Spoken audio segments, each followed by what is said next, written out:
같은 교회 다니는 두 친구가 이런 대화를 나눴습니다. 한 친구가 하는 말이, 야, 성경을 아무리 봐도 도대체 무슨 말인지 모르겠다. 중간중간에 좋은 말씀 나오는데 도대체 내 마음에 말씀이 안 담기는데 내가 이거 성경 꼭 읽어야 되나? 그렇게 얘기합니다. 그러니까 다른 친구가 성경을 어떻게 읽는데 그래?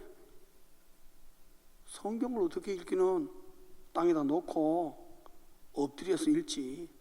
그러다가 힘들면은 누워서도 말씀 읽고 그래 한다고. 그러니까 다른 친구가 하는 말이, 야, 이 친구야, 그래 읽으니까 성경이 안 들어오지. 이거 봐, 내가 예를 들어볼게. 내가 병에다 물을 담고 싶어. 그런데 병이 누워있다.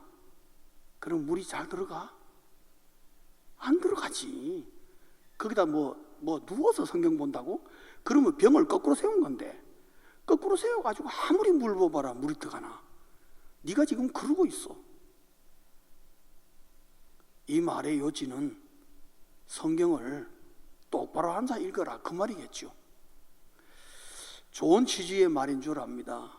근데 참 애석한 것은 성경을 맑은 정신으로 똑바로 앉아서 정신 차리고 읽어도 무슨 말인지 모를 때가 있다, 이 말씀입니다. 좋긴 좋은데 무슨 말인지 모르겠다. 좋긴 좋은데 굉장히 좋은 말씀은 말씀인 것 같은데 이 마음에 와닿지가 않아요. 왜? 내하고는 상관없는 것 같아. 여러분 그런 적 있죠? 없을 리가 없습니다. 왜? 저도 그런 적이 있으니까. 오늘 우리가 읽은 이 본문은 굉장히 좋은 말씀이고 유명한 말씀이에요. 모든 성도들이 대충 다 알고 있는 성경 말씀인데 가만히 들여다보면은 우리 마음에 안 닿아올 수 있어요. 왜? 나하고 상관없는 것 같은 생각이 드는 거예요. 오늘 여기 바울이 세 가지의 명령을 하고 있어요. 잘 안 되니까 명령하겠죠? 근데 뭐라고 명령 안 하면은요, 기뻐하라. 우리 누가 그거 모릅니까? 그런데 뭐라고 앞에 토를 달죠? 항상 기뻐하라. 기뻐할 수 있습니다. 그런데 항상 기뻐하라. 오늘 우리 할렐루야 찬양대 정말 찬양, 멋있는 찬양 들었습니다. 그런데 오늘 찬양의 첫 구절이 뭐죠? 기쁘고 기쁘도다. 그 다음에 뭐예요? 항상 기쁘도다. 항상 기쁘세요? 진짜요? 그러시면 오늘 설교 안 들어도 괜찮아요. 그냥 주무셔도 돼요. 편하게 핸드폰 보고, 무슨 일이 벌어졌나 보시고요. 저 밑에 타파 태풍 왔다는데 어떻게 됐나 들여보셔도 제가 아무 말 안 할게요. 항상 기뻐하는 거, 그거 쉬운 일 아닙니다. 이 말은 슬픈 일을 당해도 기뻐하라 이 말입니다, 여러분. 이게 말이 됩니까? 이율배반이잖아요. 항상 기뻐하라. 근데 바울은 4절에 뭐랬냐면은 항상 기뻐하라 그러고 끝난 게 아니라 내가 다시 말하노니 기뻐하라. 강조를 하고 있는 겁니다. 그러니까 우리한테 부담이 확 되는 거죠. 나 그렇게 못하는데. 그러니까 어떻게 해요? 양심에 찔리기 전에 빨리 지나가 버리는 게 제일 많아요. 또 하나는 뭡니까? 관용을 베풀으라 그랬어요. 근데 그냥 관용을 베풀라 이렇게 말하지 않고 뭐라 그랬죠? 관용을 모든 사람에게 베풀라 그래요. 모든 사람에게. 네가 좋아하는 사람만 베풀어라 이러면 얼마나 좋겠습니까? 그건 우리 잘합니다. 또 그렇게 지금 하고 있고요. 그런데 모든 사람에게 베풀어라. 나에게 손해를 끼친 사람에게도 관용을 베풀라. 나를 핍박하고 나를 괴롭게 하는 사람에게도 관용을 베풀라는 말 아닙니까? 아무리 하나님 말씀이지만 이건 너무한 거 아니에요? 이거 어떻게 내가 이런 인간을 향해서 내가 관대하게 아량을 베풀고 관용을 베풀 수가 있습니까?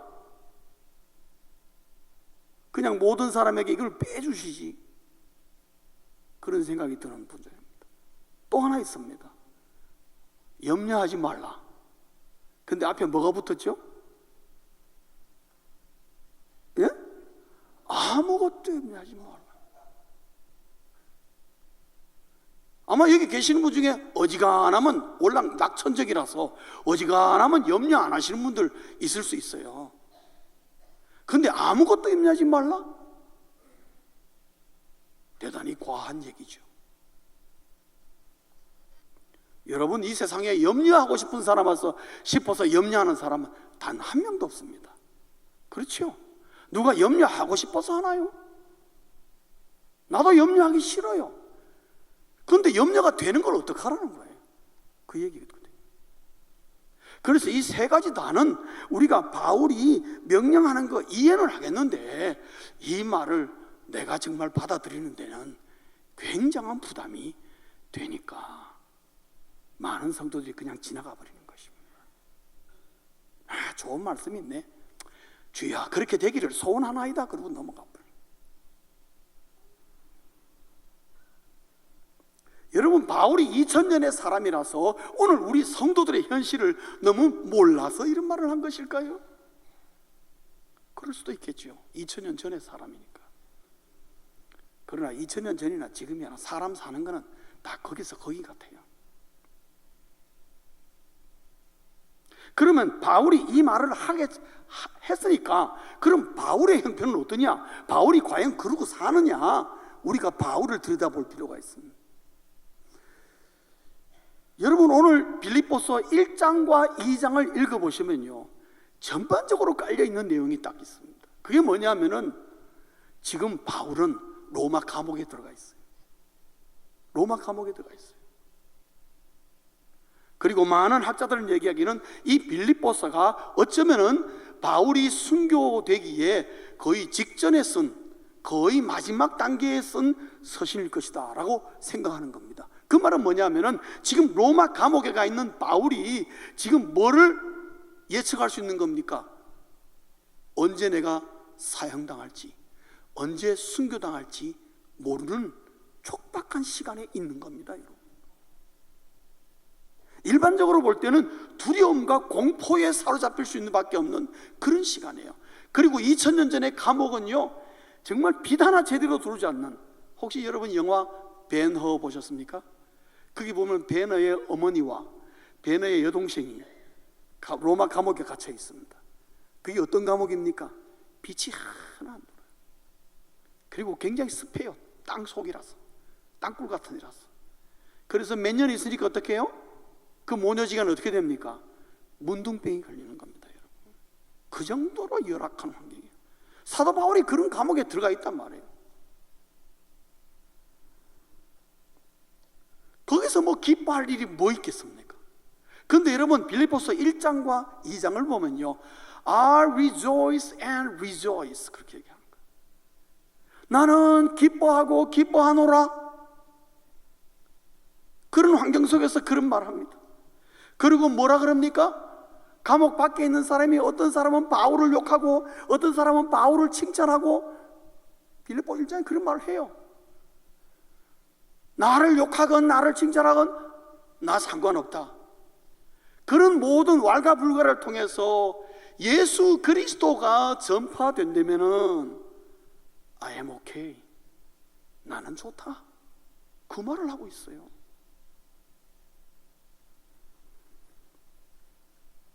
그 내용을 보면은 바울은 감옥에 있으면서 뭐 염려하는 게 하나도 없는 것 같아요. 편안하게 오히려 기뻐하고, 욕하는 사람 다 괜찮다고, 예수 그리스도의 복음만 전파되면 상관없다고, 얼마나 관용하고. 여러분, 힘들고 괴로운 환경이 바울의 마음을 조금도 빼앗아가지 못하고 있더라는 겁니다. 바울의 마음 속에 조금도 염려가 침투하지 못하고 있다는 거죠. 이게 도대체 무슨 힘인가? 어디서 이런 힘이 나오는 것일까? 바울은 우리에게 짧지만은 중요한 비결을 하나 던져줍니다. 그게 4절에 담겨 있습니다. 4절 한번 우리가 한음성으로 읽어보겠습니다. 4절 시작.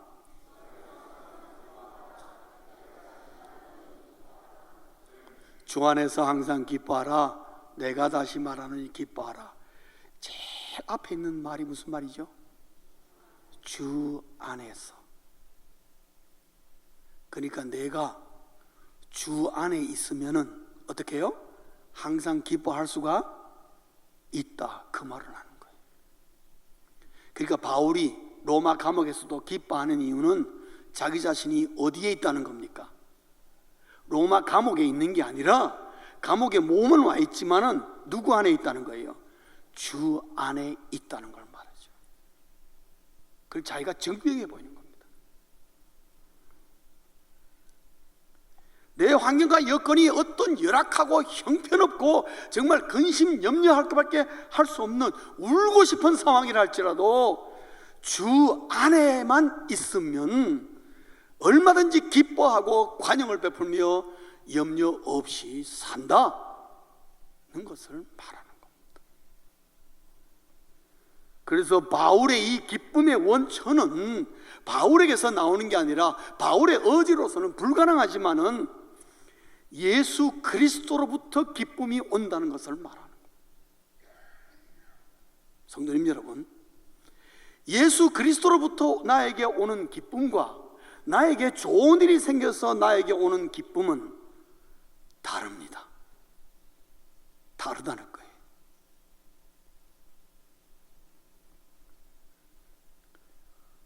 주 안에 서란 말을 혹시 잘 이해 못할까 싶어서 4장 1절 하반절 마지막에 보면 뭐라고 되어 있냐면은 주 안에 서라, 그렇게 되어 있어요.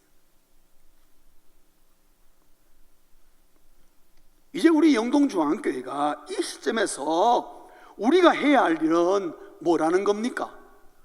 주 안에 서는 거예요. 키포인트는 사실 여기에 있어요. 주 안에 서 있으니까 항상 기뻐할 수 있더라, 그 얘기입니다. 기쁘니까 어떻게 해요?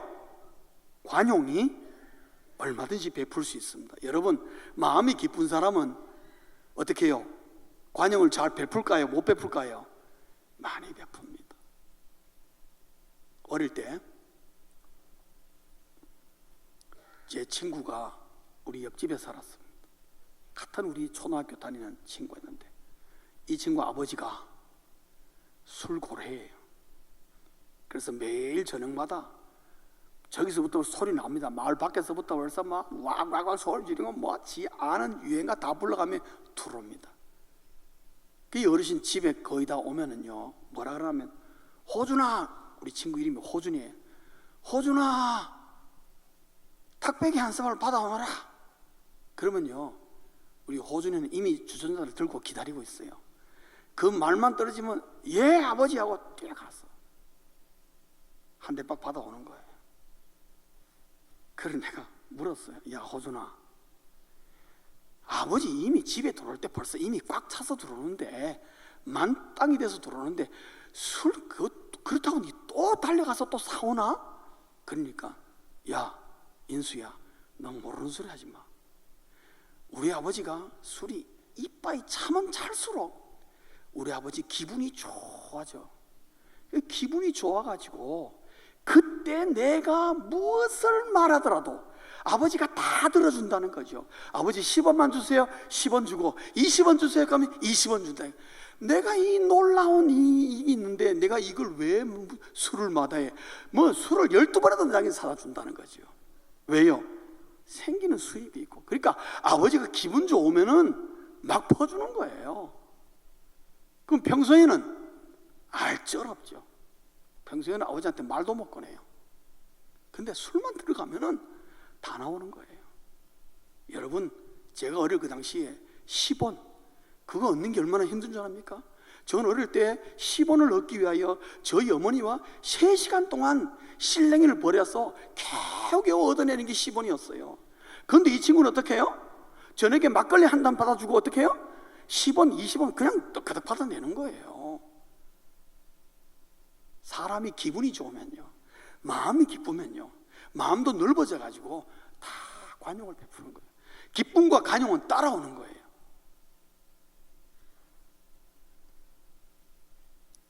그런데 이것을 기쁨을 확 앗아가는 게 있는데 그게 뭐냐? 염려라는 거예요. 염려하는 사람은 기쁨이 없어집니다.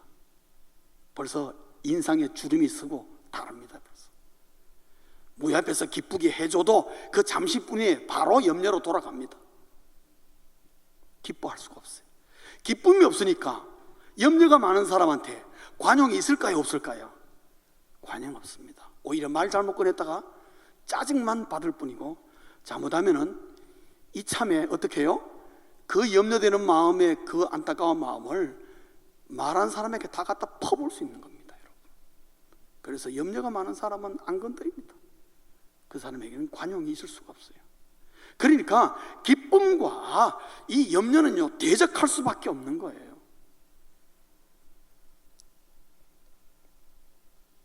그래서 주 안에 서면은 항상 기뻐할 수 있으니까 그것이 가장 좋은 것이고, 그것이 그리스도인의 사는 모습이고, 내가 지금 그러고 있지 않느냐라고 보여주면서 항상 기뻐하라, 모든 사람에게 관용을 베풀라, 아무것도 염려하지 마라, 이렇게 말하는 거예요. 그러므로 우리가 숙제는 뭐냐? 주 안에 서는 겁니다. 주 안에만 서면은 바울과 똑같아질 수 있다, 이 말씀이죠. 그럼 어떻게 주 안에 설 수 있느냐? 이 말이 무슨 말인가? 오늘 여러분 6절 한번 다 읽겠습니다. 다 같이 6절 읽습니다. 시작.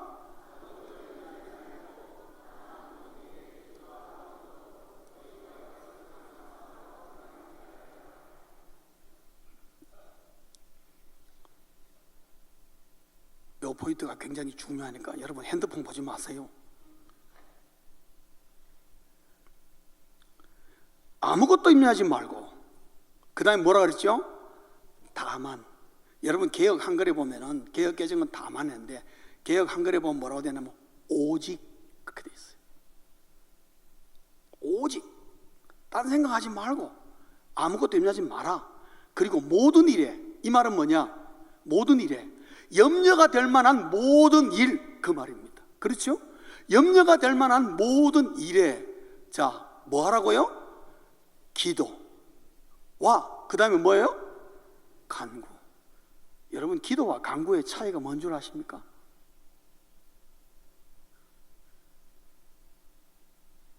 말은 무지하게 많이 들었죠, 그죠? 기도와 간구의 차이는 뭡니까? 기도는 포괄적입니다. 하나님과의 대화, 일상의 대화, 커뮤니케이션. 간구는요, 간절한 마음을 담아드려서, 뭐 바라는 바가 있어서 간절한 마음으로 드리는 기도, 그걸 간구라 그러는 겁니다. 뭐 별거 아니에요. 그러니까 결국은 간구도 뭐예요? 기도죠. 간구로 너희 구할 것.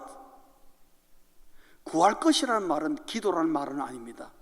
그러나 구할 것은 결국 누구에게 구할 것이라는 겁니까? 하나님께 구할 것 아닙니까? 그럼 하나님께 구할 것을 어떻게 구해요? 기도로 구하는 거지요. 그러니까 저 구할 것이라는 말은 직접적으로 기도란 말은 없지만 어떻게 해요? 기도란 말이 내포되어 있는 것이 implied 되어 있는 겁니다. 그래서 감사함으로 하나님께 어떻게 해요? 아뢰라. 아뢰는다는 말은 무슨 말이죠? 기도하라. 여러분, 이 짧은 6절에 결국 기도라는 말이 몇 번 등장합니까? 4번 등장합니다. 이 말을 좀 풀으면 이렇습니다. 아무것도 염려하지 말고 염려가 될 만한 모든 일에 어떻게 해요? 기도하고 기도하고 기도하고 기도하라, 이 말입니다. 엄청난 강조를 하고 있습니다. 뜨문뜨문 기도하지 말라 이것입니다. 염려하다가 한 박자 늦게 기도하지 말라는 겁니다. 염려가 들어오는 순간부터 어떻게 해요? 기도하고 기도하고 반복적으로 그 제목 두고 기도하라는 겁니다. 끈기 있게 기도하라는 거예요. 지속적으로 기도하는 것입니다. 언제까지? 그 염려가 사라질 때까지. 그래서 여러분 데살로니가전서 5장 11절에 보면 뭐라고 되어 있습니까? 쉬지 말고 기도하라, 그렇게 되어 있습니다. 여러분 잘 아시죠? 왜 쉬지 말고 기도하라 그랬습니까? 염려가 쉬지 않고 나에게 접근하니까, 염려라는 게 쉬지 않고 나를 점령하려 하니까, 그러니까 바울이 뭐라고요? 쉬지 말고 기도해라, 부지런히 기도해라. 왜? 염려도 부지런히 나에게 다가온다. 쉬지 않고. 그러니까 염려에 맞대응할 수 있는 우리의 도구가 뭐예요? 기도라는 거예요. 기도하라는 거예요. 근데 어떤 마음으로 기도하느냐? 6절 하반부에 보면은 뭐라고요? 감사함으로 하는 게 죽겠다 그러면서 그렇게 기도하지 말고 감사함으로, 하나님 제가 이런 문제를 기도하는데 이 기도하면 하나님이 들으시고 하나님이 응답할 줄 믿습니다, 주님 감사합니다 라는 그러한 자세로 하나님께 기도하라는 거죠. 그리고 또 기도하고, 그리고 또 기도하고, 또 기도하는 겁니다. 하루에 수백 번, 수천 번이라도 기도하라는 겁니다. 무시로 얼마든지 기도할 수 있다. 염려가 들어오는 걸 기다리지 말고 들어온다 싶으면 무조건 기도하라.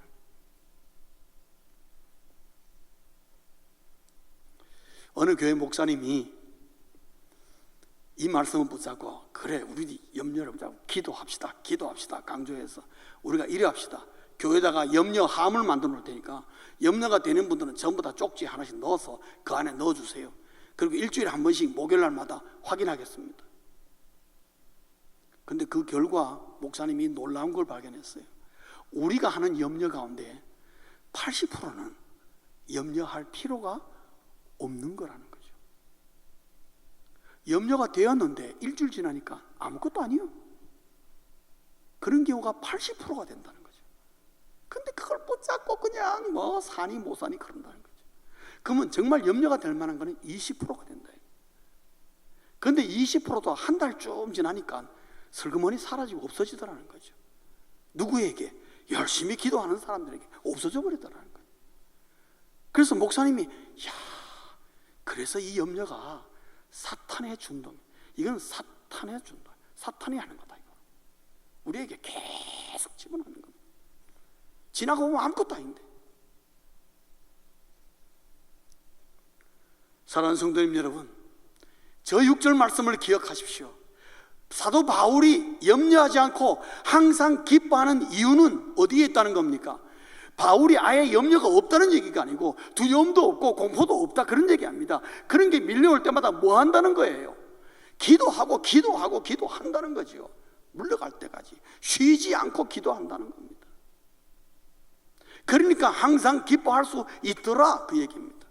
그러니까 거기서 관용이 터져나, 얼마든지 관용할 수 있다. 그러면 기도하면 무슨 일이 발생하느냐? 7절 보겠습니다. 어떻게 돼서 염려가 사라지느냐? 7절 한번 다 같이 읽어보겠습니다. 시작. 그리하면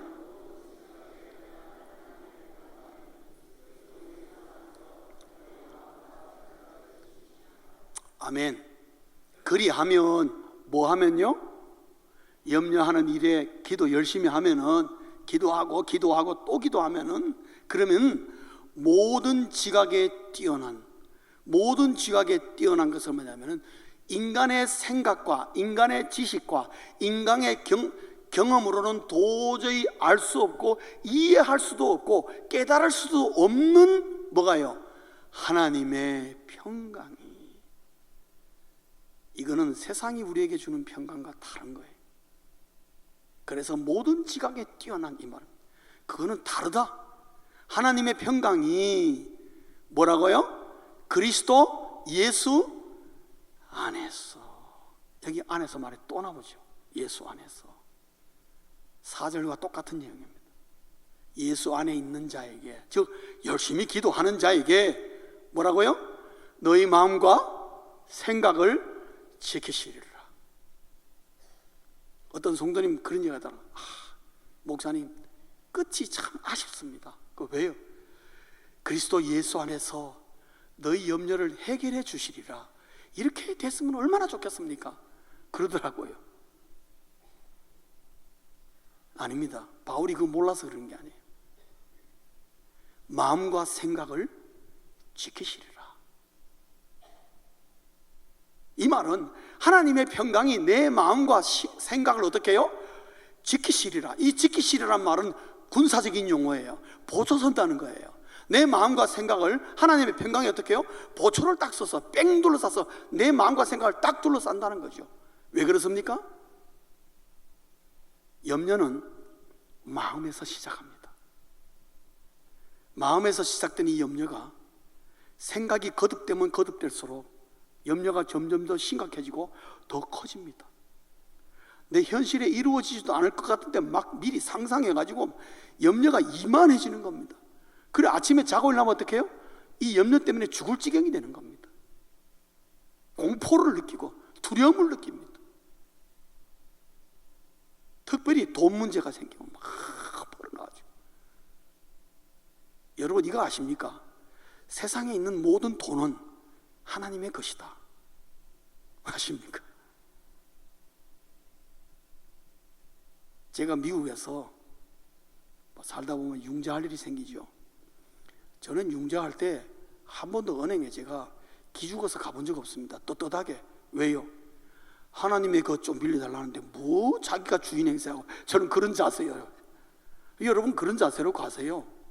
만약에 은행 가서 돈 빌릴 일 있으면 하나님의 돈 어떻게 해요? 되찾아오는데 뭘 은행에서 자꾸 딴소리하고 그러냐고. 그런 자세를 가져요. 안 빌려줘? 그럼 당신만 손해야. 왜? 내가 하나님 주신 돈 가지고 내가 얼마나 많은 복을 누릴 건데 그 복을 당신들이 되갚을 수 없으니까 당신들만 손해지. 그런 얘기. 여러분 그런 배짱이 좀 있어야 돼요. 세상에 있는 돈은 다 누구 거라고요? 맞습니까? 은행 장가 아니에요. 주주들 거 아니에요. 다 하나님의 것이에요. 그 하나님이 은행에서 필요하면 뛰어다가 나에게 주면 그게 뭐예요? 융자예요. 뭐 인물은 거룩하지.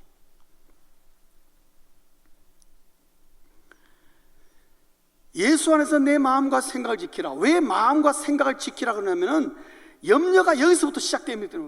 그리고 여기서부터 불어나기 시작하기 때문에 그럽니다.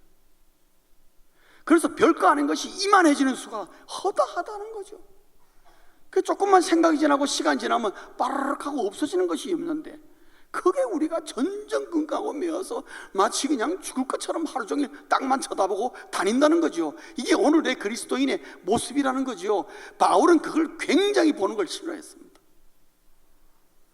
안 그럴 수 있는데 왜 그러느냐는 거죠. 기도하면은 모든 지각에 뛰어난 하나님의 평강이 예수 그리스도 안에서 내 마음과 생각을 지키시리라. 그러면 내 마음과 생각이 염려가 왔다 갔다 하더라도 내 마음과 생각이 뭐를 누린다는 거예요? 평강을 누린다 이 말씀입니다. 내 마음이 평안하면은 기쁨이 발생할까요 안 할까요? 발생하죠. 기쁨은 내 마음이 편안해서 기쁨이 나오는 겁니다. 이게 여러분 사이클이 되어 있는 겁니다. 여러분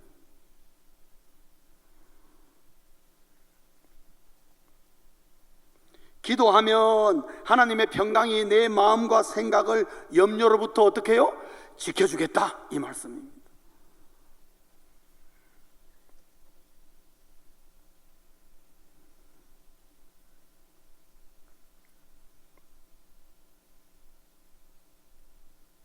그래서 예수 믿는 사람이 기쁨을 잃어버리면은 관용을 베풀기가 힘들고 그러면 어떻게 되느냐? 희한하게 염려만 늘어난다는 거죠.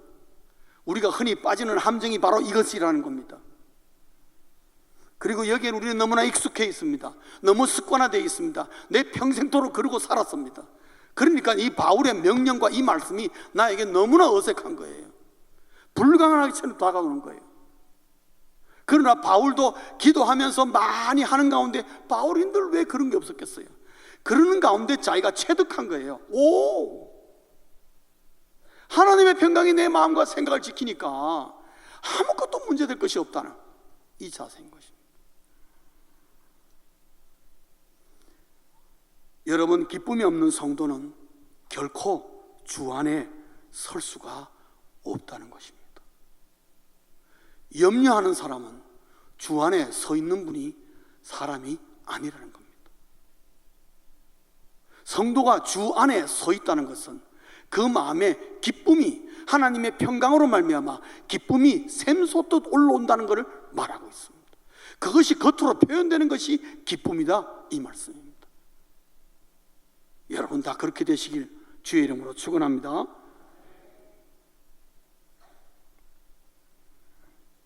이러한 신앙의 모습을 통칭하여 바울은 주 안에 서는 것이라고 말하는 겁니다. 그래서 바울도 감옥에 있지만 기뻐할 수가 있었습니다. 그리고 5절 하반절에 보면은 바울의 베이스라인이 있습니다. 그래도 잘 안 되거들랑 5절 하반절에 뭐라 했냐면 주께서 가까우시니라.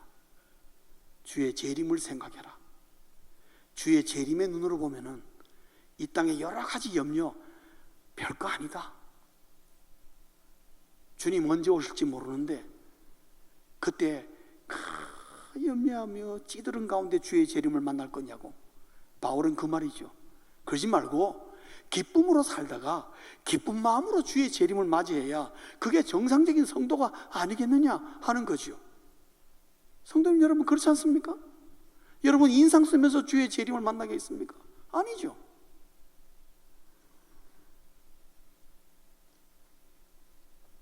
말씀을 맺겠습니다. 이제 우리가 해야 할 일은 주 안에 서는 것입니다. 애석하게도 빌립보 교회는 기쁨을 잃어버리고 주 안에 서 있지 못했습니다. 그래서 로마 감옥의 열악한 환경 속에서도 빌립보라는 이 서신을 바울이 쓰면서 반쯤은 자기 간증을 넣어서 쓴 내용입니다. 빌립보 교회의 문제는 4장 2절에 보시면은 유오디아와 순두계라는 두 여인들이 교회의 아마 리더격인 것 같습니다. 두 사람의 알력과 다툼이 있었어요. 그런 말미암아 교회가 기쁨도 잃어버리고 관용 없어지고 고집만 늘어나고 그렇다 보니까 온 교인들이 염려만 가득한 거예요. 그래서 바울이 내가 지금 이러고 있지 않느냐? 그러니까 너희들도 그렇게 해라. 그러면 안 된다. 그 얘기를 하고 있는 것이죠. 기쁨과 관용과 염려, 기도에 이 사이클을 유지하려고 힘쓰면은 나도 모르게 주 안에 서 있게 되는 것입니다. 사랑하는 성도님 여러분, 지금 여러분 어디에 서 계십니까? 염려 위에 서 계십니까? 이런저런 걱정으로 다툼 위에 서 있습니까? 분쟁 위에 서 있습니까? 여러분 자존심 때문에 자존심 위에 서 있습니까? 아니면 불필요한 고집 위에 서 있습니까? 이런저런 이유가 많겠지만 예수 믿는 성도들이 서야 할 자리는 주 안에 서 있어야 한다는 거죠. 따라할까요? 항상 기뻐하라. 제가 살살 말한다고 해서 여러분도 살살 말하면 안 되죠. 다시 한번 항상 기뻐하라. 아직도 살살하는 사람이 있어요. 모든 사람에게 관용을 베풀라. 아무것도 염려하지 말라.